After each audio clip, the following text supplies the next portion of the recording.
ઈષ્ટદેવ શ્રી હરિની નિશ્રામાં બિરાજિત પૂજ્ય સ્વામી, પૂજ્ય પ્રેમ સ્વરૂપ સ્વામી, પૂજ્ય હરિઓમ સ્વામી, ચૈતન સ્વામી, વક્તા મહોદય શાસ્ત્રી સ્વામી વગેરે વંદનીય સંતો અને ન્યૂ વસ્ત્રાલના તમામ ભાવિક ભક્તો, ખરેખર પરમાત્માની જ્યારે કૃપા હોય, પરમાત્માની દયા હોય, ત્યારે આપણા જીવનની અંદર પરમાત્મા આપણને એવી સરસ મજાની તક આપે. એ તક સમય જોઈ અને જો આપણે વધાવી લઈએ તો ખરેખર આપણા જીવનની અંદર જે કાર્ય કરવા માટે આપણે આવ્યા છીએ એ કાર્ય આપણું પૂર્ણ થઈ જાય. અહીંયા પરમાત્માનું મંદિર નિર્માણનું કાર્ય કરવાનું છે. એના માટે આપણે જમીન સંપાદન કરી અને જેમ આ બંને સંતોએ કહ્યું કે વહેલામાં વહેલી તકે સરસ મજાનું ભગવાનનું મંદિર બને, એટલે ભક્તો તમારા બધાયની એવી શુભ ભાવના છે, તમારી શુભ લક્ષ્મી છે અને સ્વામીની તમારા બધાય ઉપર ખૂબ કૃપા અને દયા છે. એટલે જે આપણે સંકલ્પ કર્યો છે ને, એ સંકલ્પ કરતાં પણ પરમાત્મા આ કાર્ય સવાયું કરશે અને કરશે, એમાં કોઈ શંકા નથી. એનું કારણ કે પૂજ્ય સ્વામી જે હરિકૃષ્ણ મહારાજને પૂજે છે ને, એ હરિકૃષ્ણ મહારાજ એવા બળિયા છે, એવા દયાળુ છે, એવા ચમત્કારી છે. અને એ હરિકૃષ્ણ મહારાજના તો ભક્તો છેલ્લા અમે 45 વર્ષથી સ્વામી સાથે છીએ અને એ હરિકૃષ્ણ મહારાજના અનેક પરચાઓ છે, અનેકના સંકલ્પ પૂર્ણ કર્યા છે. અને વધારે નહીં કહેતા, જ્યારે અમે મોરબી મંદિરનું નિર્માણ કર્યું અને જ્યારે જમીન ખાલી લીધી ત્યારે 11.5 લાખ રૂપિયામાં એ જમીનનો સોદો થયો હતો. પછી 11.5 લાખ રૂપિયા ભેગા કરવા માટે હરિઓમ સ્વામી, માધવ સ્વામી, ચૈતન સ્વામી, સ્વામી અને હું રાત્રે 2:30 વાગ્યા સુધી જાગ્યા હતા. લિસ્ટ કર્યું કે અમદાવાદ મહાદેવનગરમાં જઈ તો ઈશ્વર બાપા આટલા લખાવે, રાજુભાઈ આટલા લખાવે, બાપભાઈ આટલા લખાવે, દિનેશભાઈ આટલા લખાવે, અહીંયા જઈ તો આટલા લખાવે, એવા બધું લિસ્ટ કર્યું. ત્યારે માન અમારે 9 લાખે પહોંચ્યું. વીણીને લઈ લીધું, વડોદરા સુરત લગી ઠેઠ ગામડે બધે. પછી 2:30 વાગ્યા હતા. પછી સ્વામી બાથરૂમ જઈ અને આવીને બેઠા. એ કે આપણે 4 જણા મૂર્ખા. એ કે એમ કીધું કે આ કામ ક્યાં આપણું છે, આ કામ તો ભગવાનનું છે, ભગવાનની ઈચ્છા હશે ને ભગવાનને મોરબીમાં બિરાજવું હશે તો એની મેરે ભગવાન પૂરું કરશે, માટે હુઈ જાઓ હાલો. ભક્તો એટલા વર્ષની હજી મારી પાસે એ ચિઠ્ઠી લખેલી પડી હો, કોના કેટલા હજી લખેલી છે. અને હરિઓમ સ્વામીને તો મારો અનુભવ વસ્ત્રી 5 દિવસ રોકાણા એટલે થઈ ગયો. સમજ્યા? એમ ભક્તો, ભગવાનનું કાર્ય ભગવાન કરે. પણ એક વાત ચોક્કસ કહીશ કે અમને જે મહાપુરુષોએ આશીર્વાદ આપ્યા છે ને જેના ખોરામાં અમે રમીને મોટા થયા છીએ ને, હું અને પ્રેમ સ્વામી, અમારા મહાસમર્થ ગુરુ મોટા સ્વામી એટલે ખાખરિયાની માં કહેવાય. જેમ મુક્તાનંદ સ્વામી સત્સંગની માં, એમ સ્વામિનારાયણ સંપ્રદાયમાં આપણા ગુરુ ધર્મજીવનદાસજી સ્વામી એ પણ એક મહાન સંત હતા, વચનસિદ્ધ હતા અને આખા સમાજની માં હતા. એ માના ખોરામાં રમીને અમે 2 મોટા થયા છીએ. એ માધા બાપાના ખોરામાં રમીને અમે મોટા થયા છીએ. અને એ મોટા સ્વામીએ વચન આપેલું છે કે પ્રેમ, જેમ બીજાના વાહન પાણીમાં ચાલે છે ને, એમ તારું વાહન તો રેતીમાં ચાલશે, જા.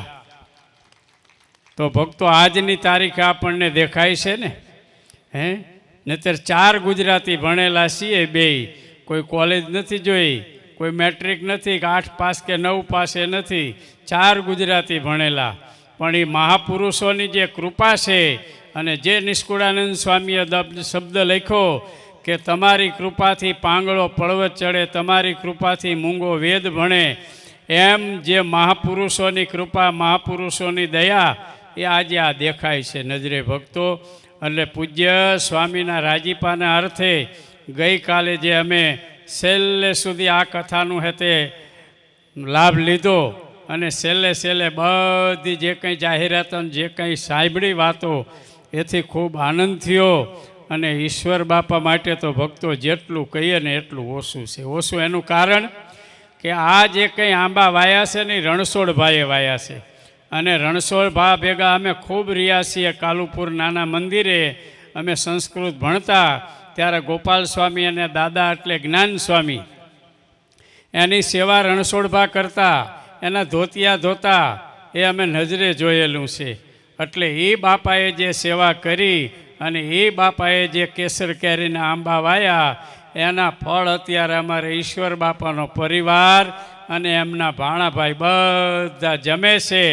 એટલે ભક્તો જીવનની અંદર જ્યારે પરમાત્માએ આપણને કૃપા કરી હોય, દયા કરી હોય ને ત્યારે જીવનમાં હંમેશા કાંઈક સત્કાર્ય કરવું. અને એ સત્કાર્ય કરેલું છે એનું ફળ ભગવાન ચોક્કસ આપણને આપે. એમાં કોઈ શંકાને સ્થાન નથી.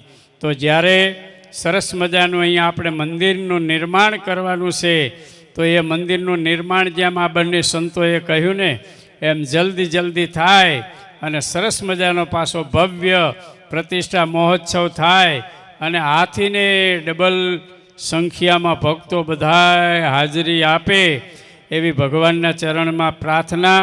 અને જે કોઈ ભક્તોએ જમીન સંપાદનની અંદર સેવા કરી છે, મંદિરની અંદર સેવા કરશે, જે કાંઈ સેવા કરશે એને પરમાત્મા એનો બદલો 12 મહિનામાં આપશે અને આપશે. નક્કી વાત છે, ચોક્કસ.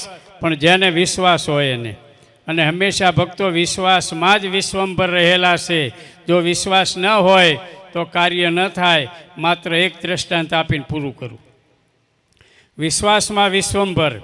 પાંડવો જ્યારે વનની અંદર ફરતા ત્યારે અર્જુનજીને એવો નિયમ હતો કે હંમેશા શિવજીની પૂજા કરીને પછી જ ભોજન કરવું. હવે વનની અંદર ગયા તો ક્યાંય શિવજીના દર્શન ન થયા, પૂજન ન થયું. એટલે પોતે વિચાર કર્યો કે આજ મને ક્યાંય શિવજીના દર્શન નથી થયા એટલે મારે ભોજન નથી કરવું. હવે અર્જુનજી ભોજન ન કરે તો માં કુંતા ન કરે, ધર્મરાજ ન કરે, નિકુલ સહદેવ ભીમ આદિ ભોજન ન કરે. એટલે વિચાર કર્યો ભીમે કે હવે આમ ભૂખા મરી જઈશું. આ 1 દી થયો, 2 દી થયા, 3 દી થયા, શિવજીના ક્યાંય દર્શન આજુબાજુમાં થતા નથી. એટલે ભીમ પોતે નીકળ્યા. આગળ જતા જ્યાં અત્યારે આપણે ભીમનાથ મહાદેવ ત્યાં હતે પોતે એક ટેકરો હતો અને ટેકરા ઉપર ચડીને જોયું તો ભીમનાથ મહાદેવ જ્યાં અત્યારે પધરાવેલા છે નદીના કિનારે, સ્વામિનારાયણ ભગવાન પણ ત્યાં ગયેલા છે, પ્રસાદીની જગ્યા છે, ગોપાળાનંદ સ્વામી પણ ત્યાં ગયેલા છે. એ પોતે હતે ભીમે આમ ટેકરા ઉપર ચડીને જોયું તો એક વૃક્ષ દેખાણું વખડાનું. એટલે ભીમ ધીરે ગયા કે અહીંયા ઝાડવા છે એટલે ક્યાંક પાણી હશે, આજુબાજુમાં ક્યાંક ગામ હશે, શિવાલય હશે, તો ચાલો જાઉં. એટલે ભીમ ધીરે ત્યાં આવે છે. હવે ત્યાં કોઈ ભાઈ શિવાલયે નહીં, મંદિરે નહીં, ગામે નહીં. ત્યાં ઓલા વણઝારા લોકો પહેલાં આવતા પોઠો લઈને. એ વણઝારા લોકો ત્યાં ઉતરેલા અને એની પાસે માટીનું હાંડલું હતું ખીચડી રાંધવા માટેનું. એટલે હાંડલું ફૂટી ગયું એટલે એને હાંડલું અહીંયા મૂકી દીધું ને એ પોઠોવાળા નીકળી ગયા. એટલે ભીમે આ હાંડલું જોયું એટલે ભીમે એને ઊંધું વારી દીધું. ઊંધું વારીને માથે હતે આવરના જે કંઈ ફૂલ ને જે કંઈ થોડા જણા છોડવાના પત્તા લઈ અને ચડાવી દીધા અને દોડા આવ્યા. અરે હાલો કે અહીંયા નજીકમાં જ અર્જુનજીને કે ભીમનાથ મહાદેવ બિરાજે છે, મહાદેવજી તમે દર્શન કરો, પૂજન કરો. એટલે અર્જુનજી નાહી ધોઈ પવિત્ર થઈ હાથમાં પૂજા પાની થાળી લઈને નમો શિવાય કરતા ત્યાં આવ્યા. સરસ મજાની અમને પૂજા કરી લીધી. પૂજા કરીને બંને ભાઈ ચાલતા થયા એટલે ભીમ હસવા લાગ્યા. એટલે અર્જુનજીએ કીધું કે ભીમ કેમ તું હસે છે? તો કાંઈ નહીં, ચાલો પહેલાં ભોજન કરી લઈ પછી બધી વાત. તો અર્જુનજીએ કીધું કે ના, તું પહેલાં વાત કર તો જ આગળ ચાલવું છે, નહીતર ચાલવું નથી. એટલે ભીમને જ્યારે બધી વાત કરી કે ભાઈ આ દુનિયામાં આવું જ બધું ચાલે છે. હવે અહીંયા ક્યાં શિવજી હતા? અહીંયા તો હાંડલું ફૂટલું હતું ને મેં ઊંધું વારી દીધું અને તમે શિવજી માનીને પૂજા કરી લીધી, મન મનાવી લીધું. ત્યારે અર્જુનજીએ કીધું કે ભીમ કદાચ તને હાંડલું લાગ્યું હશે પણ મને તો એમાં સાક્ષાત શિવજીના દર્શન થયા છે. તને પ્રતીતિ ન હોય તો વરીએ પાછા, વરી બે ભાઈ પાછા આવ્યા અને ભીમે આમ પગેથી હાંડલાને આમ જ્યાં ઠેબું માર્યું ત્યાં ભાઈ એના નીચેથી શિવલિંગ પ્રગટ થયા. તો આજે ભીમના પધરાવેલા ભીમનાથ મહાદેવ કહેવાય છે. અને સ્વામિનારાયણ ભગવાને પણ એ ભીમનાથ મહાદેવની ભક્તો પૂજા કરેલી છે. એટલે કહેવત છે કે વિશ્વાસમાં વિશ્વંભર છે. એમ આપણને આ પરમાત્મામાં વિશ્વાસ હશે તો ભક્તો જે કાંઈ તમે નાની મોટી યત્કંચિત સેવા કરી છે એ સેવાનો બદલો મહારાજ તમને આપશે આપશે અને આપશે, એમાં કોઈ શંકાને સ્થાન નથી. માટે મહાદેવનગરના તમામ ભક્તોને મારા લાખ લાખ ધન્યવાદ છે. અને ઈશ્વર બાપાને કોટી કોટી વંદન છે. વંદન એટલા વાસશે કે ભગવાને એમને આપેલી જે લક્ષ્મી અને આવા સ્ત્રીધનના સંતોના મુખે અને એમના કહેવાથી જે એમને આ તક ઝડપી છે ને એ તકને પરમાત્મા અનંત ગણું કરી અને આપશે, એમાં કોઈ શંકાને સ્થાન નથી. બોલો સ્વામિનારાયણ ભગવાનની.